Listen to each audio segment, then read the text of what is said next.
অনেকক্ষণ ধরেই সংলাপের পকেটে মোবাইল বেজে চলেছে। রিংটোনের আওয়াজে সংলাপের ঘোর ভাঙল। বাসে ওঠা থেকে সংলাপ পাথারির ভাবনায় হারিয়ে গেছিল। এরই মধ্যে বাসটা কখন যে গোলপাক থেকে পাকসাকাস মোড়ে পৌঁছে গেছে সেটাও টের পায়নি। বাসের একদম শেষের লম্বা সিটটার কোনায় বসেছিল। বেশ জোরেই বৃষ্টি পড়ছে বাইরে। জানলার ধারে বসায় সংলাপ প্রায় পুরোটাই ভিজে গেছে। এতক্ষণ পুরনো ভাবনায় ডুবেছিল সংলাপ, তাই জানলার কাঁচটা নামানোর কথা ওর মনেই হয়নি। পাশে বসা এক ভদ্রলোক সংলাপকে বললেন, হে, আপনি শুধু শুধু ভিজলেন, এতক্ষণ ধরে বৃষ্টি পড়ছে, আপনি টেরও পাননি। সংলাপ উত্তর দিল, হ্যাঁ আসলে একটা চিন্তায় মগ্ন ছিলাম, তাই আর কি খেয়াল করিনি। সে তো বুঝতেই পারছি, আপনার ফোনটাও অনেকক্ষণ ধরে বাজছিল, সেটাও লক্ষ্য করেননি। হ্যাঁ এই মা, তাই তো। সংলাপ জিভ কাটল। বাইরে তখনও মুষলধারায় বৃষ্টি পড়ে চলেছে। সংলাপের বাসটা পার্ক সার্কাসের মোড় ঘুরল। সংলাপ পকেট থেকে ফোন বের করে স্ক্রিনে দেখল 4টে মিসড কল। মিস্টার বিশ্বনাথন অনেকবার সংলাপকে ফোন করার চেষ্টা করেছেন। ওর বুকটা ভয় কেঁপে উঠল। আবার কি কিছু হলো? তড়িঘড়ি মিস্টার বিশ্বনাথনের নাম্বার ডায়াল করল সংলাপ। প্রথমবার রিং হয়ে গেল। ওপার থেকে কোনো রেসপন্স এলো না। সংলাপ মরিয়া হয়ে আরেকবার চেষ্টা করল। 2টো রিংয়ের পর ওপার থেকে কলটা রিসিভ হলো। হ্যালো। মিস্টার বিশ্বনাথন উদ্বিগ্ন কণ্ঠে অপর দিক থেকে বললেন। সংলাপ বলল, হ্যাঁ hello, so sorry I couldn't receive your call, anything serious? No no, it's okay, but yes it's a serious issue. কি হয়েছে? সংলাপের মনে ভয়। সিনোভিয়া ঠিক আছে তো? মিস্টার বিশ্বনাথন দীর্ঘশ্বাস ছাড়লেন। কয়েক সেকেন্ড চুপ করে বললেন, হ্যাঁ, আমাকে ডক্টর চক্রবর্তী ফোন করেছিলেন একটু আগে। মেয়েটির অবস্থা ভালো নয়, অপারেশন সাকসেসফুল হয়নি, আর হয়তো কয়েক ঘন্টা বাঁচবে। সংলাপের কিছু বলার শক্তি নেই। এই কথায় কি যে বলা উচিত তাও বুঝে উঠতে পারল না। আচমকা খুব বড় কোনো আঘাত আমাদের কথা বলার শক্তি কেড়ে নেয়। এমনকি আমাদের মন দুঃখ অনুভব করতে পারে না। সংলাপেরও একই অবস্থা। হ্যাঁ সংলাপ, হ্যালো, তুমি কি শুনতে পাচ্ছ আমার কথা? অপর দিক থেকে কোনো জবাব এলো না। হ্যালো সংলাপ, হ্যালো, অ্যাম আই অডিবল? শোনা যাচ্ছে আমার কথা? হ্যালো। এবার সংলাপ গম্ভীর গলায় উত্তর দিল, হ্যাঁ পাচ্ছি। ও, তুমি কি আসতে পারবে হাসপাতালে আরেকবার? হ্যাঁ আমি যাচ্ছি। আপনি আছেন তো? আমি এই গাড়িতে পৌঁছে যাব কিছুক্ষণে। ঠিক আছে, রাখছি তাহলে এখন। সংলাপ ফোনটা কেটে দিল। বাসের সিট থেকে উঠে গেটের কাছে পৌঁছালো। কন্ডাক্টরকে বলল, 10 কাটুন। কন্ডাক্টর টিকিট দিলে ও বাসটা দাঁড় করাতে বলল। বৃষ্টির বেগ আরো বেড়েছে। সংলাপ বাস থেকে নেমে পড়ল। কোন রকমে ছাতাটা খুলল। ততক্ষণে প্রায় ভিজেই গেছে। রাস্তায় যা যানজট, তাতে এখন রাস্তা পেরোনো একটা ঝক্কির কাজ, তার উপরেই বৃষ্টি। মাথায় ছাতা নিয়ে আধ ভেজা অবস্থায় রাস্তা পার করে বাস স্ট্যান্ডে গেল সংলাপ। আবার বাস ধরে হাসপাতালের পথেই রওনা দিল। সংলাপ চিরকালই একটু অন্যরকম। যতই কষ্ট হোক, ও বাস ট্রেনে সফর করতেই ভালোবাসে। তাই কোনোদিন নিজের গাড়িও কেনেনি। এতে ওকে বহুবার বিভিন্ন সমস্যার মুখে পড়তে হয়েছে। তবুও ও বাসে ট্রেনে যাতায়াতেই স্বচ্ছন্দ বোধ করে। মিনিট 25-এর মধ্যে সংলাপ আবার ঢাকুরিয়া পৌঁছল। ছাতা নিয়ে ভিজতে ভিজতে হাসপাতালের গেটের কাছে এলো। গেটের সামনে বেজায় ভিড়। ঘণ্টাখানেক ধরে এক নাগাড়ে বৃষ্টি পড়ায় সকলে গেটের কাছে আশ্রয় নিয়েছে। ভিড় ঠেলে সংলাপ ভেতরে ঢুকল। একটু এগিয়ে দেখে মিস্টার বিশ্বনাথন দাঁড়িয়ে। সংলাপ ওকে ডাকল, মিস্টার বিশ্বনাথন, হিয়ার, এদিকে। ভদ্রলোক ঘুরে তাকালেন ওর দিকে, বললেন, এদিকে এসো, ওখানে খুব ভিড়। সংলাপ এগিয়ে যেতেই ভদ্রলোক আবার বললেন, যা বৃষ্টি, এর মধ্যে তুমি যে আবার এলে তার জন্য তোমায় অনেক ধন্যবাদ। না না, সেসব ঠিক আছে, বাকিরা কোথায়? সংলাপ চারিদিকে একবার দেখে নিল। ওরা ওপরে, চলো। মিস্টার বিশ্বনাথন লিফটের দিকে হাঁটতে আরম্ভ করলেন। সংলাপ ওকে অনুসরণ করল। 3 তলায় ওটি। সিনোভিয়াকে এখনো বের করা হয়নি। ওটির লাইট জ্বলছে। সংলাপ আর বিশ্বনাথন সেই দিকে গেল। মিস্টার ও মিসেস ডিসুজা এবং ডক্টর চক্রবর্তী ওখানেই দাঁড়িয়ে রয়েছেন। মিস্টার বিশ্বনাথনকে দেখে ডক্টর চক্রবর্তী এগিয়ে এসে বললেন, এসে গেছেন, দাঁড়ান, মেয়েটিকে একটু বাদেই জেনারেল বেডে শিফট করবে। মিস্টার বিশ্বনাথন জিজ্ঞেস করলেন, ডিসোজা, এখনো সমস্ত কথা খুলে না বললে কিন্তু অনেক দেরি হয়ে যাবে। You are constantly hiding something from us. What is the matter D'Souza? Tell us. Don't be silent for God's sake, tell us. ভদ্রলোক কথা বলতে বলতে খানিক উত্তেজিত হয়ে পড়েছিলেন। এই টেনশনটা সম্ভবত উনি আর নিতে পারছিলেন না। মিস্টার ডিসুজার চোখে জল। মিসেস ডিসুজাও হাপুস নয়নে কাঁদছেন। কিছুটা সামলে উঠে মিস্টার ডিসুজা বললেন, she is Sinovia. Viswanathan, you know Rudra, right? Mister Viswanathan বললেন, পাথারি রুদ্র? হ্যাঁ, চিনি। Yes, Sinovia use to live with him. হ্যাঁ, কিন্তু ও আজ এখানে এলো কিভাবে?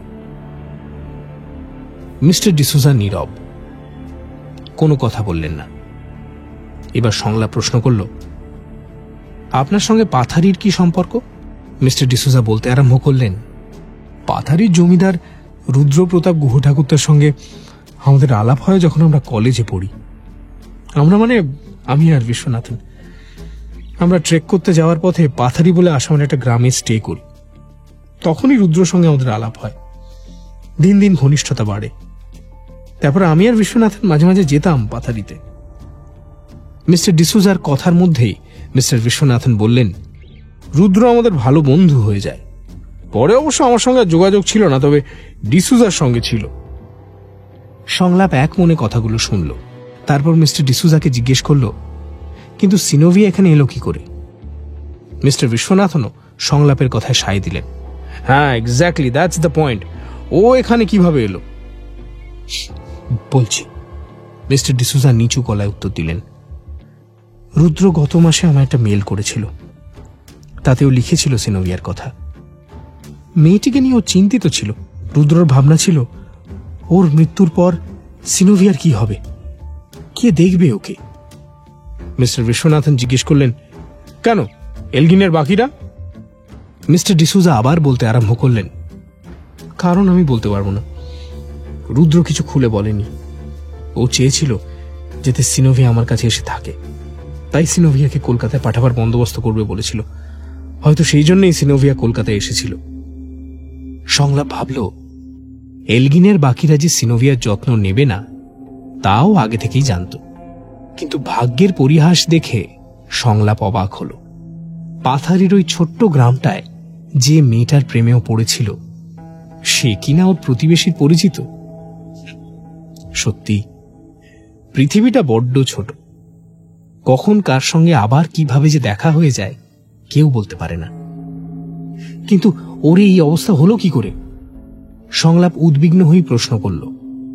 এবার ডক্টর চক্রবর্তী জবাব দিলেন, এক্স্যাক্টলি ঘটনাটা কি ঘটেছে সেটা তো বোঝা যাচ্ছে না। মাথায় চোট লেগেছে। মিস্টার ডিসুজা একটা দীর্ঘশ্বাস ছেড়ে বললেন, বিকেলে হঠাৎ কলিং বেল বাজলো। আমি দরজা খুললাম, দেখি আমাদের সিকিউরিটি আরো 4টে লোকের সঙ্গে সিনোভিয়াকে নিয়ে দাঁড়িয়ে আছে। ওর মাথা থেকে রক্ত পড়ছে। তখন ও সেন্স ছিল। ঘরে ঢুকতেই ও গা ছেড়ে দেয়। কোন রকমে বিছানায় শুয়ে চক্রবর্তীকে ফোন করলাম। ও এসে দেখল। তখনই সংলাপকেও ডাকলাম। দিশেহারা লাগছিল আমাদের। কি যে করব বুঝে উঠতে পারছিলাম না। সংলাপ পুরো ঘটনাটা শুনছিল, কিন্তু ওর মন পড়েছিল সিনোভিয়ার কাছে। মিস্টার বিশ্বনাথনের কয়েকটা কথা বারবার ঘুরে ফিরে সংলাপের কানে বাজছে। মেয়েটির অবস্থা ভালো নয়। অপারেশন সাকসেসফুল হয়নি, আর হয়তো কয়েক ঘন্টা বাঁচবে। সেই যে বাসে বসে শুনেছিল কথাগুলো, তারপর থেকে শব্দগুলো যেন ওর বুকে গেঁথে গেছে। মিস্টার বিশ্বনাথন জিজ্ঞেস করলেন, সিনোভিয়া আদতে কে হয় রুদ্রর? মিস্টার ডিসুজার মুখ দেখে বোঝা যাচ্ছে এইবার উনি অপ্রস্তুত হয়েছেন। কি বলবেন ভেবে পেলেন না। খানিকক্ষণ চুপ করে থেকে বললেন, সিনোভিয়া ওর বাড়িতে কাজ করত। সংলাপ বুঝল মিস্টার ডিসুজা সত্যিটা গোপন করে গেলেন। রুদ্রবাবুর সঙ্গে সিনোভিয়ার কি সম্পর্ক সেটা আর কেউ না জানুক, সংলাপ জানে। পাথারিতে থাকাকালীনই সেই সত্যিও জেনেছে। তবে সংলাপের পাথারি ভ্রমণ সম্পর্কে মিস্টার ডিসুজা কিছুই জানেন না। তাই উনি বেমালুম সবটা গোপন করে গেলেন। মিস্টার বিশ্বনাথন কিছু বলতে যাবেন এমন সময় ওটির আলো নিভল। ডক্টর বেরিয়ে এলেন। মিস্টার বিশ্বনাথন ডক্টরের সঙ্গে কথা বলছিলেন। এমন সময় একটা স্ট্রেচারে সিনোভিয়াকে বের করা হলো। সাদা কাপড়ে ঢাকা, শুধু মুখটা খোলা, মাথায় সাদা ব্যান্ডেজ, চোখ দুটো আর নাকটুকুই দেখা যাচ্ছে। মিস্টার ও মিসেস ডিসুজা কান্নায় ভেঙে পড়েছেন। সংলাপ এখনো বোধহয় শকটা সামলাতে পারেনি। সিনোভিয়াকে নর্মাল বেডে শিফট করা হলো। ওর মাথার কাছে সংলাপ বসল, উল্টো দিকে মিসেস ডিসুজা। ওনার চোখের জল বাঁধা মানছে না। কাঁদতে কাঁদতে বললেন, কত ছোট বয়স থেকে দেখেছি রে তোকে মা। একদিনও মনে করিনি যে তুই পরিবারের কেউ না। যখনই যেতাম কত খাতির যত্ন করতিস, আমাকে একবারও যত্ন করার সুযোগ দিলি না মা। মিস্টার ডিসুজা ভদ্রমহিলাকে সান্ত্বনা দিলেন। উনি নিজেও বিধ্বস্ত। ডক্টর এসে বললেন, আর হয়তো 2-2.5 ঘন্টা বাঁচবে। আপনারা বাকি প্রস্তুতি নিন, আর ওর মুখের অক্সিজেন মাস্কটা যেন ঠিক থাকে সেটা নজর রাখবেন।